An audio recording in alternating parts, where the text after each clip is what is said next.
Үзэгч сонсогч та бүхнийхээ өдрийн төмөн амгалан айлтгая. За бид Солонгос улс дахь хөтөлбөр нийгмийн хамгааллын үүргийн төвөөс 2 дахь удаагийн подкаст ярилцлага та бүхэндээ хүргэж байна. За энэ удаад бид сэтгэл зүйн асуудлаар ярилцсан. Манай төв жил гаруй өмнөөс сэтгэл зүйн зөвлөгөө хариуцсан мэрэгчлэнтэй болсон байгаа. Манай мэрэгчлэн бямчуудын мөнх эрдэнэ өнөөдөр миний зочноор үзэгч та бүхэндээ бас ярилцаж мэдээллийг хүргэх гэж байна.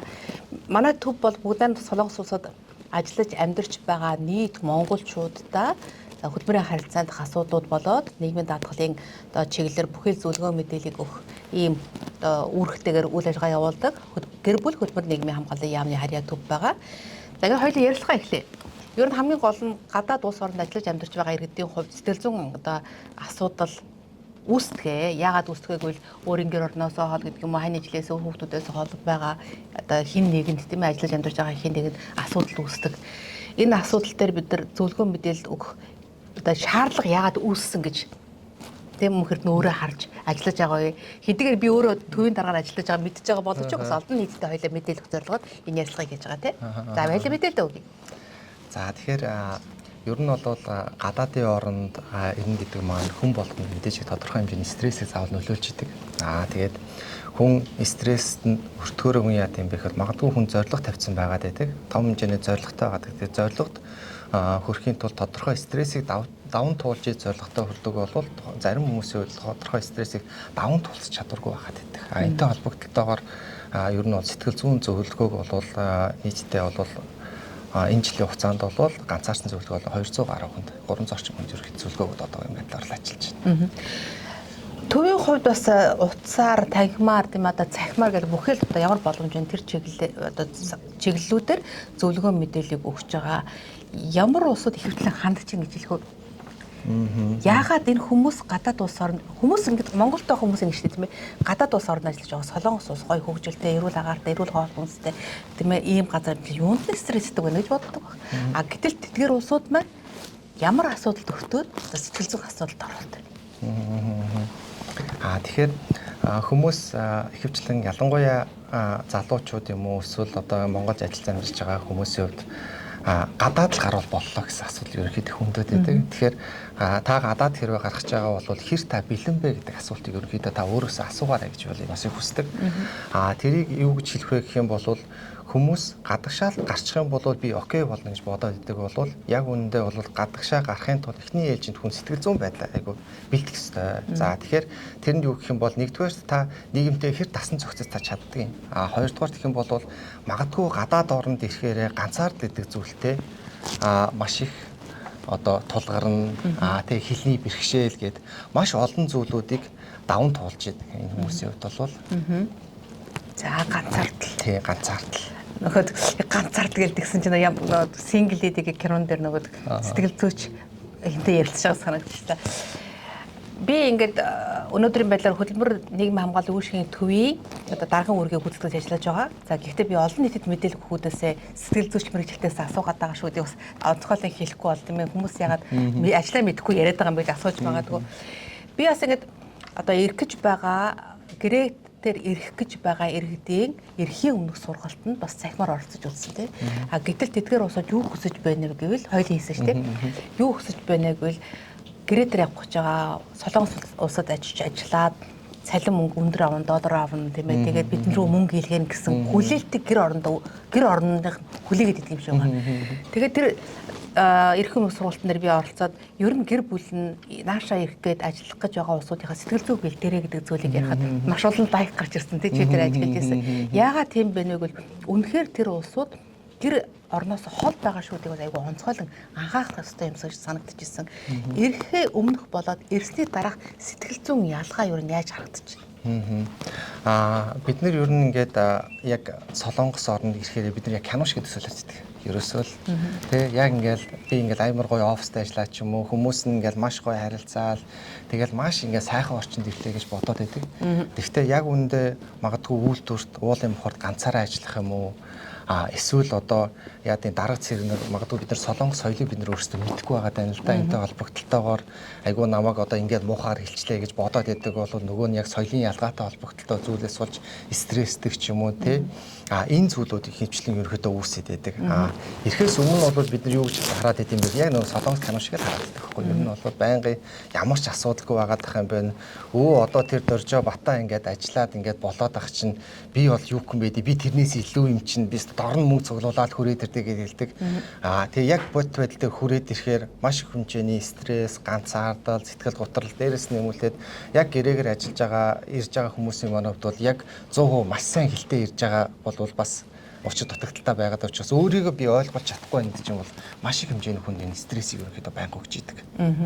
Ер нь ирж байгаа хандлтын ихэнх нь юу вэ? Ер нь бол мэдээж хэрэг нас хүүс тэгээд юутайгаар ирж байгаа асуудлууд бол харилцан өөр. Тэгвэл ер нь бол ихэвчлэн бол одоо жишээ нь 2025 онд бол нийт 263 хүн байсан баха. Тэгэхээр хүний хувьд бол нийтдээ 5 хүний нэг нь бол сэтгэл готрол харж байгаа.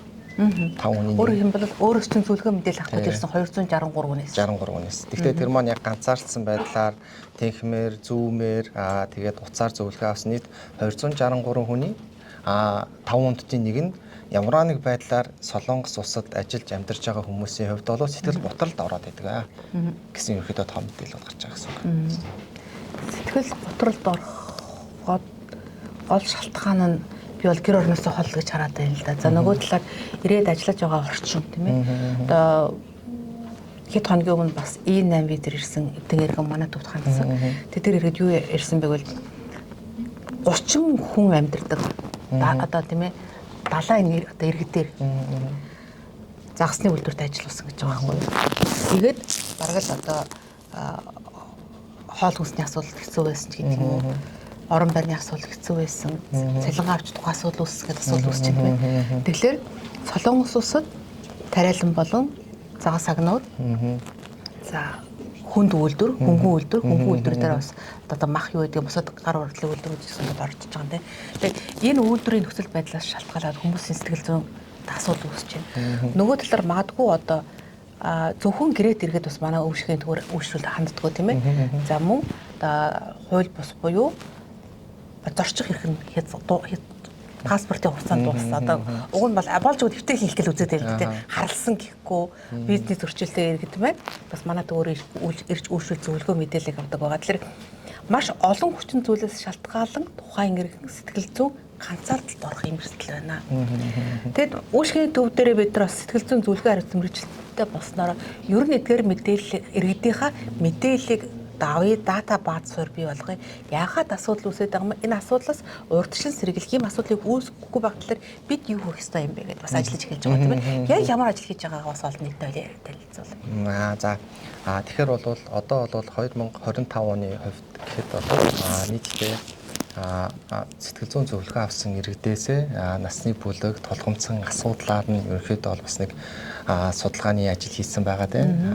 Дээрээс нь нэмүүлээд энэ хүмүүсийн хувьд магадгүй одоо жишээ нь ихэд сэтгэл готрлын асуудалтай байлаа шүү дээ. Яг сэтгэл готрлын юунаас холбогдолтой үүсээд байгаа юм гэдэгтэй холбогдолтойгоор ерөнхийдөө бол судалгаанууд хийгээд явж байгаа. За. Судалгаа харахад юу харах? Судалгааг харахад бол бид нар ер нь бас эрүүл мэндийн айгу хайргүй хүмүүс юм даа л гэсэн судалгаанууд ерөнхийдөө ажиглагаад байдаг. Тэгэхээр юу гэж хэлдэг гэх юм бол одоо бид нар түрүү хэлсэн шүү дээ. Одоо 5 хүний нэг нь сэтгэл готрлаар ингээд зөвлөгөө аваад байна гэдэг. Тэгэхээр сэтгэл готрлын цааталт одоо жишээ нь хэд юу үсээд байна гэх юм бол нэгдүгээрт цааталт магадгүй тэр хүмүүсийн хувьд өөр ширэнд орсон асуудал байгаа дээ. Эсвэл яа гэм бэ гэх юм бол гэр бүлийн асуудал нь тэр хүний сэтгэл готролд оруулаад байна.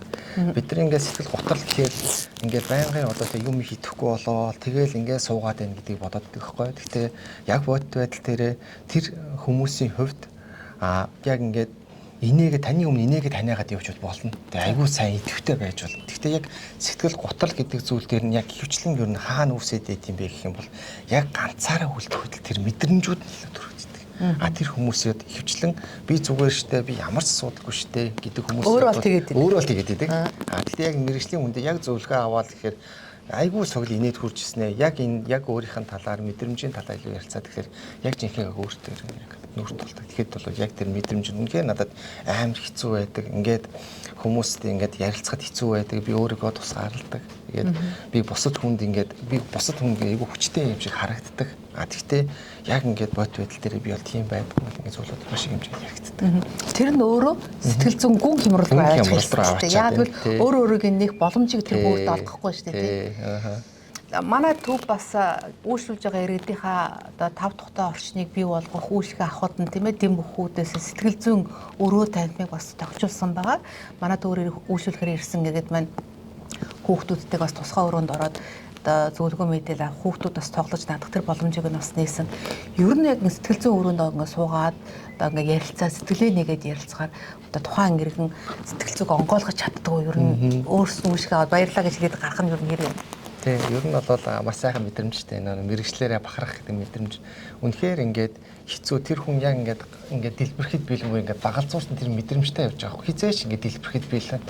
Тэгэхдээ тэр яг мэдрэмж дээрээ тэр яг мэрэгжлийн хүн дээр зөвлөгөө авах нь бол тэр хүн маш их тайлбарлалыг өгж байгаа. Магадгүй сэтгэл готралтай хүний одоо жишээ нь хамгийн сүүлийн бодлыг өгөх юм бол өөртөө хүлгэсэн бодолтой төрж байгаа шүү дээ. Гэхдээ тэр бодлоос урьдчилан сэргийлээд яг мэрэгжлийн хүнээс зөвлөгөө авахар бол магадгүй тэр бодол үсгүйгээр сэтгэл готрлын тэр мэдрэмжний үед бол маш гоё зөвлөгөө өгөхд бол хүмүүсийн хувьд маш сайхан мэдрэмж авах л та. Манай мөнхөртөө уулзах сэтгэл зүйн өрөөнд ярьцлага аваад зөвлөгөө аваад гарч байгаа хүмүүсийн байдлыг харах юм бол нэг онгойсон тийм ямар сайхан болвоо нэг сайхан уйлж аваад тайлбарлаа гэдэг юм ингээд ярилцаа сууж байгааг харах юм бол ингээд уйлаа сууж байгааг хүмүүс маш ихээр харагддаг. Энэ бид ямар нэгэн хувь иргэний нууцыг одоо чандлан хадгалах тангар өргөсөн юм ч байна тийм ээ. Манай төв ч гэсэн хувь иргэний мэдээлэл гадагшин задруулахгүй байх. Ямар нэгэн байдлаар мэдээллийн нууцыг чандлан хадгалах юм үүрэг хүлээдэг учраас та ямар нэгэн одоо айц төгшөргүйгээр бас манай төв дээрээ үйлчлэгийн мэдээлэл авах бүрэн боломжтой шүү гэдгийг бас хэлхийг хүсэж байна. Сая одоо амиа хорлох эрсдэл хүртэл байдгаа гэд бидэнд авсан мэдээлэл 2025 он гарснаар нийтдээ 7 иргэн Монгол иргэн тийм ээ. Амиа хорсон гэдэг ийм 5 хүн мэдээлэл байгаа. Хүний газар ирээд ажиллахад бол үнэхээр одоо тийм таатай биш. Яаж одоо тийм ээ өөрийн хорондоо боломжийн ажиллаа хийгээд өөрийн дуртай ажиллаа хийгээд сэтгэлд хүрсэн амьдрагааны төвшөнд баталгаажуулж чадах хэмжээний цалин хөлс аваад хөдөлмөрөө өнлүүлээд амьдрах вэ гэдгийг бол одоо төр засаг бас шийдвэрлэх ёстой.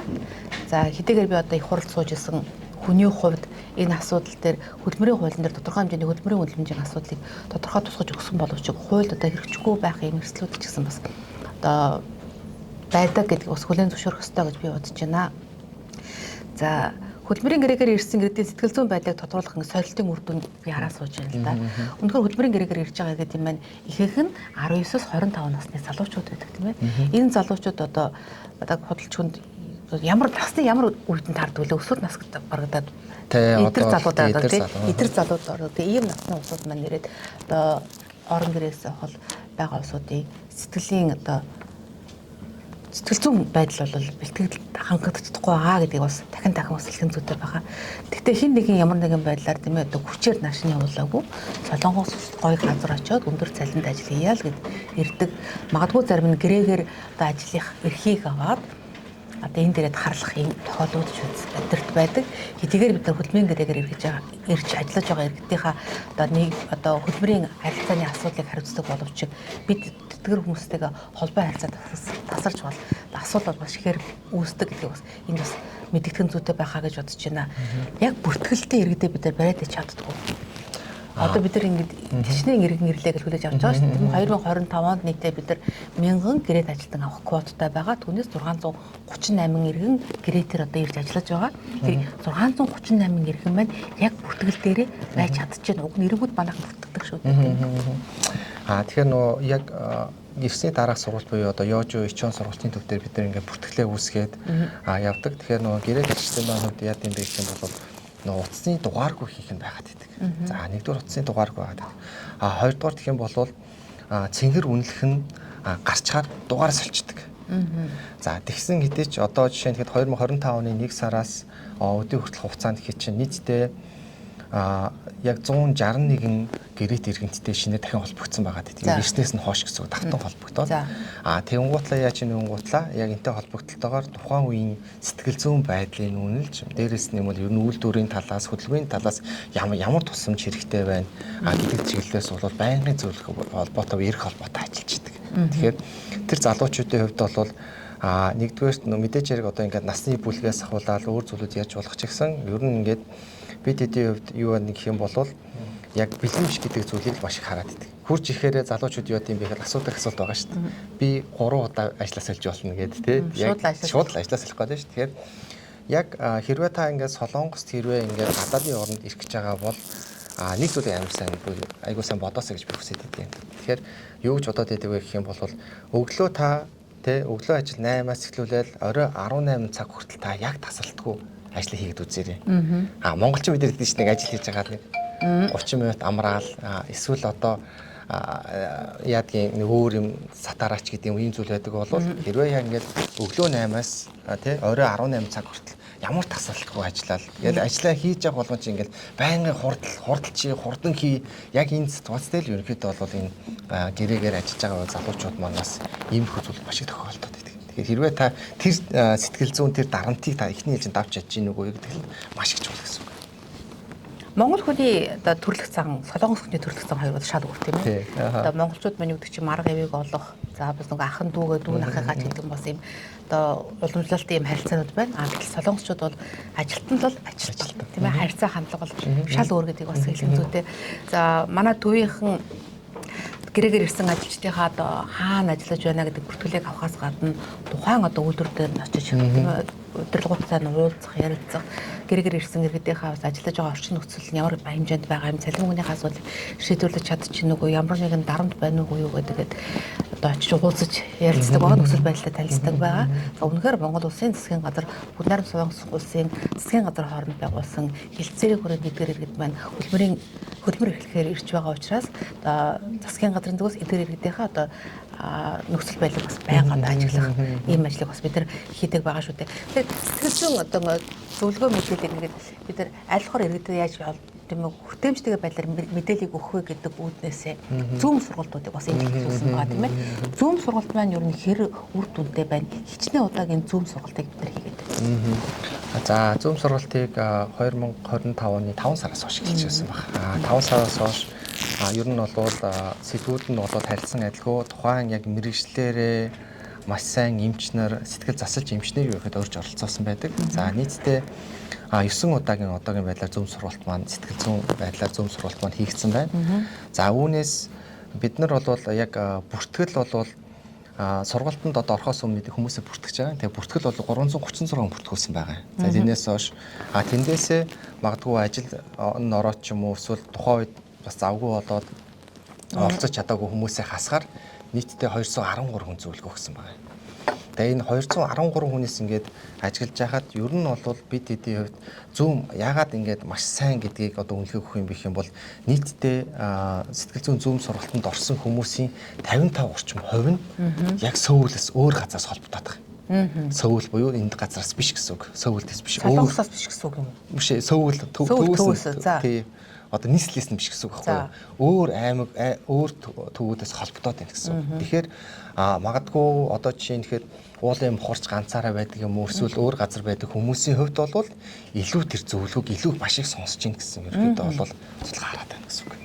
Тэгвэл бид нар улам бүр хүрээгээд хэлэх хэрэгтэй. Гэхдээ ерөнхийдөө бол зүүн сургалтанд орж байгаа иргэдийн маань ихэнх нь ажлын байрныхаа тухай маш хэрэгтэй тийм ээ. Ажлын нөхцөл байдал ийм байна. За бас нэг ар гэрээс ингэж байна гэдэг бас одоо зүйл маш ярьдаг шүү дээ тийм ээ. Хамгийн сонирхолтой кейсгүй ямар кейс холбогдож байна. Энд бол бид нар одоо бидэнтэй холбогдох зөвлөгөө мэдээлэл авсан иргэдийнхээ одоо нууцлыг бол чанд хадгалж байгаа шүү дээ хэлээ. Тэр хоёрын нэрийг ус хэлж болохгүй тийм ээ. Яг олон кейс байна л да. Тэгэхээр нөгөө мэдээж хэрэг хамгийн нэгдүгээрт асуудаг асуултууд нь юу гэх юм бол гэр бүлтэй холбоотой асуултуудыг асуудаг. За би ингээд гэрээгээр одоо ингээд тэ 4 жил 5 жил болоод тэгээд И7 виз рүү ингээд шилжсэн. Тэгээ би ингээд хүүхдээсээ ингээд хол байсан. Би хүүхдтэйгээ хэрхэн харилцаж байгаа мэдэхгүй байгаа юм. Хүүхдээс хол байсан. Нөгөө хэсэг нь яа гэм бэ гэх юм бол магадгүй эхнэрээсээ хол аав ээжээсээ ингээд хол байгаадахаар тэр хүмүүсийн үед юу гэдэг юм бэ гэх юм бол яг энэ өөрийнхөө комфорт зон буюу яг энтэй тасцсан байгаад гэдэг. Тэгэхээр дахиад одоо магадгүй гэр бүл нэг ч юм эсвэл би Монголд очих юм уу яг энтэй холбогдлолтойгоор сэтгэл зүйд бас асуудлууд гарч эхлэв гэдэг. Ер нь бол тэгтээ хамгийн ер нь миний хувьд хамгийн их тохиолддог зүйлүүдийн нэг нь бол гадаад орнд энд дуудсан тэнгуутлаа Монголд очих хүүхдүүдтэй би яаж харилцаа мэдэхгүй байгаа тийм эсвэл миний хүүхд ингээд өсвөр насн дээр болчоод байна маш их ууртаа болчоод байна эсвэл эсвэл янз бүрийн одоо буруу зүйл татагдаад байна ч гэдэг юм уу иймэрхүү зөвлөгөөнүүд маш их ирдэг. Ер нь бол гэрээт иргэдүүдийн хувьд бол бас яг адилхан ерөөхдөө энэ зөвлөгөөнд ер нь маш их өндөр хэмжээнд орж идэг гэсэн үг тийм. Өөрөөр хэлбэл бид нар бас нэг хурж ажиллах хэвээр улсууд маань түрүүний миний хэлсэн тийм ээ. Зорчих эрхийн хугацаа дууссан буюу визийн зөрчилтэй одоо энгийнээр их болон хараар ажиллаж амьдарч байгаа хэрэгтээ бас яаж хүрэх вэ гэдэг уг нь бидний бас зорилтоо хин нэг ямар нэгэн байдлаар эсэлт бүх автасаа гэдэг үгдээсээ бид нар сэтгэл зүйн зөвлөгөө мэдээлэл зорддог шүү дээ. Яг ийм иргэд маань юу харагддаг вэ? Ер нь энэ иргэдийн хувьд бол маш их айцтай байдаг. Яг хүндээ бол ингээд маш их айцтай. Тэр иргэдтэй магадгүй утсаар зөвлөгөө аваад тэгэхээр за таны нэр хин гэдэг вэ? Би тань одоо юугаар туслах вэ? Энэ хариуцсан ажил нь тэр байна гэхээр чи миний иргэд яах гэдэг. Нэг асуултыг. Уг нь туслах гэдэг нь шүү дээ, тийм. Тэгэхээр тэр иргэдийн хувьд бол илүү зүүмээр маш их зөвлөгөө авдаг. Зүүмээр буюу захим. Ягаад гэх юм бол би одоо ингээд энэ усад ингээд одоо визгүй байдаг учраас би ингээд гадуур явмааргүй байгаад байна. Тэгэхээр илүү зүүмээр илүү зөвлөгөөг авъя гэсэн зүйл зүүмээр их зөвлөгөөг авдаг. Илүү одоо магадгүй ингээд гэрээт буюу ямар нэг тодорхой визтэй хүний сэтгэл зүйн асуудал нэгөөр визгүй буюу харлсан хүний сэтгэл зүйн асуудал тис хөр гэсэн үг. Харилцаа адилгүй. Ер нь нэлээд том асуудал бас байна. Уцаар залгаал ер нь ажиглагдчихдаг үү тий? Уцаар залгах нь бас мэдээж хэрэг зарим үедээ зүүмээр уулзсан. Тэгээд энэ чиглэлээр ер нь бол. За бидний бас нэг том хийж хэрэгжүүлж байгаа ажил гэх юм бол бүгд найрамд Солонгос улсад ажиллаж амьдарч байгаа иргэдийн хөгжлийн бэрхшээлтэй хүүхдэд асарч байгаа ээж аавуудад бас тодорхой хэмжээний зөвлөгөө мэдээллийг үзүүлээд дэмжин туслах холбон зуучлахын ажлыг хийх юмсан гэдэг нэг зорж байгаа. За тэр чигтээс Солонгосын Кимс хөгжлийн бэрхшээлтэй хүүхдийн хөгжлийн төвийн доктор профессоруудтай хамтын ажиллагаа эхлүүлээд Солонгос улсад байгаа хөгжлийн бэрхшээлтэй хүүхдэд асарч байгаа ээжүүд арга гэрийнхэнтэй холбогдож сургалт зохион байгуулах, Кимсийн хөдөлгөөн засал, хөдөлмөр заслын сургалтанд хамруулах энэ ажлыг бас эхлүүлээд явж байгаа. Бас олон нийтэд мэдээлэл болгон хүргэе. За тэдгээр ээжүүдтэй бас өөрсдийн төвийн байранда сургалтыг зохион байгуулсан, ээж нараа уулзаж ярилцсан тийм ээ. Тэднэрт ч гэсэн мэдээж хүүхдүүдэд асууж байгаа ээжүүдэд ажил хийх боломж байдгүй. За нөгөөдөөгөр эмчилгээний зардлаа олох гэдэг нэг заашгүй шаардлага байдаг. За тийм усуд бас зөвлөгөө мэдээлэл өгч байгаа. Нийт хичнээн хүн хамрагдаад миний харуулгууд авсан мэдээлэл нийтдээ 29 аутизмтай хүүхдэд асарч байгаа ээж арга гэрийнхэн бүртгэгдсэн гэдэг мэдээлэл байсан. Тэн дээр ямар мэдээлэл? Тэн дээр бол ер нь бол эхний ээлжинд бид сэтгэл зүйн зүүм сургалтуудаа ер нь ингээд пэйж хуудасаар нь явуулж байгаа. Тэгээд цаашдаа бол энэ сарда багтаагаад бас төлөв боловсрсон байна. Энэ сарда багтаагаад яг магадгүй хөгжлийн бэрхшээлээ тусгай хэрэгцээд хүүхдүүдийн арга гэр зүйлсэн яг сэтгэл зүйн сургалт хийж бодоод байгаа. Ер нь бол яагаад гэх юм бол яг магадгүй яг хүн өөр дээр тулгараа аяг тэр асуудлыг ойлгодог байхгүй юу. Тэгэхээр хамгийн түрүүлээд хин нэгэнд магадгүй одоо жишээ нь ихэд хөгжлийн бэрхшээлтэй одоо жишээ нь ингээд хүүхдтэй байлаа шүү дээ. Хүн тэр хүмүүсийн үед юм хамгийн түрүүл өөрөөсөө асуудаг асуулт нь яагаад гэдэг асуултыг асуудаг. Яагаад надад ийм асуудал төрчих вэ? Энтэй холбогдлоо хүн яад юм бэ гэх юм бол хүлийн зөвшөөрдөг. Ерөөсөө хүлийн зөвшөөрөхгүй. Яваал миний хүүгд юм биш. Миний хүүгд ямар ч асуудалгүй ч юм уу тий. Тэгээд сүүлд нь яад юм бэ гэх юм бол яг хүлийн зөвшөөрөөд ирдэг. Тэгэхээр хүн яад юм бэ гэх юм бол эргэн тойрны хүмүүс ойлгохгүй юм шиг санагддаг. Тэр хүмүүс маш их стресстэй байгаа дээ шүү дээ. Нөгөө хүний чинь хувьд бол тэгэхээр яг магадгүй бас төлөвөнд боловсралсан байгаа л да. Яг хэрвээ 12 сарда амжилт байх юм бол яг тэр хүмүүст зориулсан та ганцаараа биш шүү тий. Тань тусал дэмжээр хүн байдгийг шүү гэдэг чиглэлтэй холбогдолтой ерөн сэтгэл зүйн сургалт бүлгийн бас сэтгэл засал хийх гэсэн бодолтой байгаа.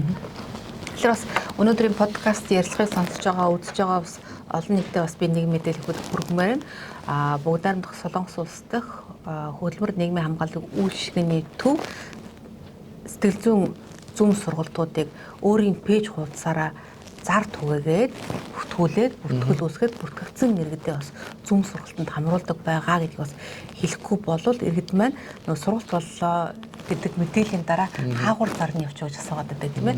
Манайх зараа 2-3 удаа өөрийн пэйжээрээ за өөрийн бас албан ёсны хаягаараа бас олон нийтэд хүргэдэг байгаа шүү гэдгийг бас хэлье. Бидний бас нэг хийж байгаа гэж бол масс мессеж тийм ээ. Олон нийтэд мэдээлэл түгэх. Масс мессеж маань юу нэр үр дүнтэй гэж харж байна. Масс мессежийг бол төлбөрийн чиглэлээр явуулдаг. За нэгдүгээр гэх юм бол бид нар одоо ингэ сэтгэл зүйн зүүн сургалтанд хамрагдсан хүмүүстэй одоо та тэдэн сард эдэнд бүртгэгдсэн байна ингээд сургалтанд холбогдоор ингээ масс мессеж явуулдаг. Зарим хүмүүс одоо нийгэм даатгалтай холбогдоо хөдөлмөртэй холбогдлоо бүх масс мессежүүдийг явуулдаг. Тэгэхээр иргэдийн хувьд бол маш их нааштай байдаг. Тийм уу та ийм сургалтаа тэгэлгүй яах вэ орноо гэдэг мессежд маш их хариунуудыг ирдэг.